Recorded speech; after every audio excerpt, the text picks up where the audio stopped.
அனைத்து விவசாய பெருமக்களுக்கும் வணக்கம். நான் உங்கள் அக்ரி பிரவீனா.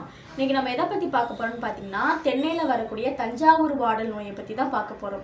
இந்த நோயோட அறிகுறிகள் எப்படி இருக்கும் பார்த்தீங்க அப்படின்னா, தென்னை மரத்தோட வெளிப்புற ஓலைகள்லாம் வந்துட்டு உங்களுக்கு மஞ்சள் அல்லது பழுப்பு நிறத்தில் மாறி அந்த ஓலைகள் எல்லாமே வந்துட்டு தண்டை நோக்கி காஞ்சு தொங்கிட்டு இருக்க மாதிரி இருக்கும். தண்டுலேருந்து பார்த்தீங்க அப்படின்னா ஒரு சாறு வந்துட்டு வடியும்.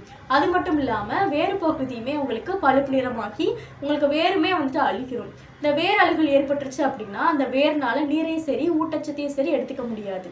நாள் ஆயிடுச்சு அப்படின்னா உங்களுக்கு மரத்தில் இருக்க ஓலைகள் எல்லாமே காஞ்சு அந்த மரமே வந்துட்டு இறந்துடும்.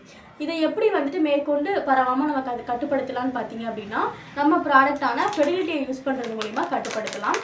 இது வந்துட்டு இயற்கை பூஞ்சான கொல்லி கூட்டமைப்பு. இதில் வந்துட்டு 3 வகை நுண்ணீர்கள் இருக்குது. Trichoderma harzianum, Pseudomonas fluorescens, Bacillus subtilis. எப்படி பயன்படுத்துன்னு கேட்டிங்க அப்படின்னா, ஏக்கருக்கு 2 பாக்கெட்டு தேவையான தண்ணியில் வந்துட்டு 3 நாள் ஊற வச்சுட்டு ஒரு மரத்துக்கு 1 லிட்டர்ன்ற வீதத்தில் நம்ம அந்த உறிஞ்சி வேரில் ஊற்றி விட்டாலே போதும்.